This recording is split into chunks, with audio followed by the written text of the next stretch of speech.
أعوذ بالله من الشيطان الرجيم. بسم الله الرحمن الرحيم.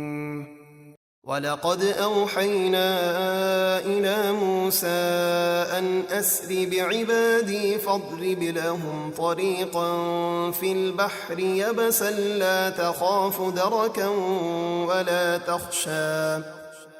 اور بے شک ہم نے موسیٰ کی طرف وحی کی کہ میرے بندوں کو راتوں رات مصر سے لے جائیں، اور جب دریا کے کنارے پہنچیں تو ان کے لیے دریا میں اپنا عصا مار کر خشک راستہ نکال دیں۔ آپ کو نہ تو فرعون کے پکڑنے کا خوف ہوگا اور نہ ہی ڈوبنے کا کوئی خطرہ۔ چنانچہ موسیٰ علیہ السلام رات کے وقت اپنی قوم کو لے کر مصر سے چلے۔ فَأَتْبَعَهُمْ فِرْعَوْنُ بِجُنُودِهِ فَغَشِيَهُم مِّنَ الْيَمِّ مَا غَشِيَهُمْ وَأَضَلَّ فِرْعَوْنُ قَوْمَهُ وَمَا هَدَىٰ۔ تو فرعون نے اپنے لشکروں کے ساتھ ان کا پیچھا کیا تو دریا کی عظیم موجوں نے انہیں ڈھانپ لیا جیسا ڈھانپنا چاہیے تھا، اور فرعون اپنے لشکروں سمیت غرق ہو گیا، اور فرعون نے اپنی قوم کو گمراہ کیا اور انہیں سیدھی راہ نہ دکھائی۔ يا بني إسرائيل قد أنجيناكم من عدوكم وواعدناكم جانب الطور الأيمن ونزلنا عليكم المن والسلوى كلوا من طيبات ما رزقناكم ولا تطغوا فيه فيحل عليكم غضبي وَمَن يَحْلِلْ عَلَيْهِ غَضَبِي فَقَدْ هَوَىٰ۔ اللہ نے فرمایا، اے بنی اسرائیل، بے شک ہم نے تمہیں تمہارے دشمن فرعون سے نجات دی اور تم سے کوہ طور کی دائیں جانب توریت عطا کرنے کا وعدہ کیا، اور ہم نے تم پر من و سلویٰ یعنی ایک خاص قسم کا میٹھا اور نمکین کھانا اتارا۔ تم ان پاکیزہ چیزوں سے کھاؤ جو ہم نے تمہیں عطا فرمائیں، اور اس میں حد سے نہ بڑھو، یعنی ہماری نعمتوں کی ناشکری، اور انہیں گناہ کے کاموں میں خرچ مت کرو، ورنہ تم پر میرا غضب نازل ہوگا، اور جس پر میرا غضب نازل ہوا تو بے شک وہ جہنم میں گرا اور ہلاک ہوا۔ وَإِنِّي لَغَفَّارٌ لِّمَن تَابَ وَآمَنَ وَعَمِلَ صَالِحًا ثُمَّ اهْتَدَىٰ۔ اور بے شک میں اس شخص کو ضرور بخشنے والا ہوں جس نے کفر سے توبہ کی اور ایمان لایا اور نیک کام کیے، پھر مرتے دم تک ہدایت پر قائم رہا۔ جب حضرت موسیٰ علیہ السلام اپنی قوم کے 70 منتخب افراد کو لے کر توریت لینے کے لیے طور پہاڑ پر تشریف لائے تو کلام الہی کے شوق میں آپ ان سے آگے بڑھ گئے اور انہیں پیچھے چھوڑ دیا۔ اس پر اللہ تعالی نے فرمایا، وَمَا أَعْجَلَكَ عَن قَوْمِكَ يَا مُوسَىٰ۔ اور اے موسیٰ، آپ نے میرے پاس آنے میں اپنی قوم سے جلدی کیوں کی؟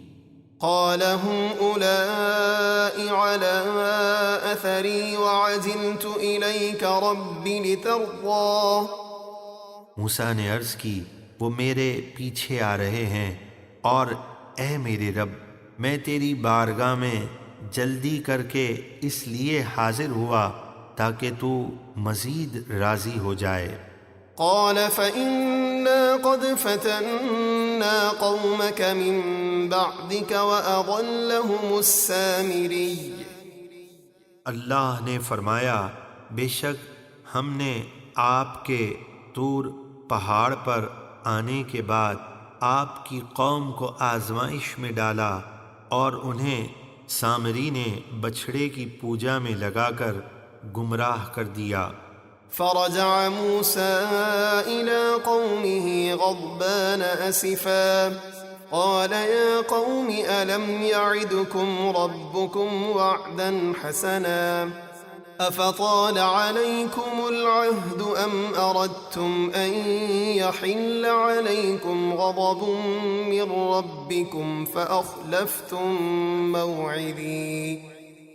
تو موسیٰ انتہائی جلال اور افسوس کی حالت میں اپنی قوم کی طرف لوٹے اور فرمایا، اے میری قوم، کیا تمہارے رب نے تم سے توریت عطا کرنے کا اچھا وعدہ نہ فرمایا تھا؟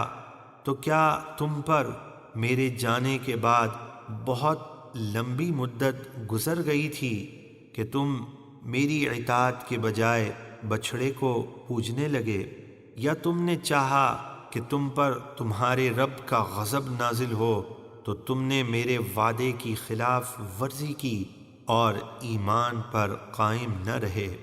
قالوا ما أخلفنا موعدك بملكنا ولكننا حملنا أوزارا من زينة القوم فقذفناها فكذلك ألقى السامري فأخرج لهم عجلا جسدا له خوار فقالوا هذا إلهكم وإله موسى فنسي۔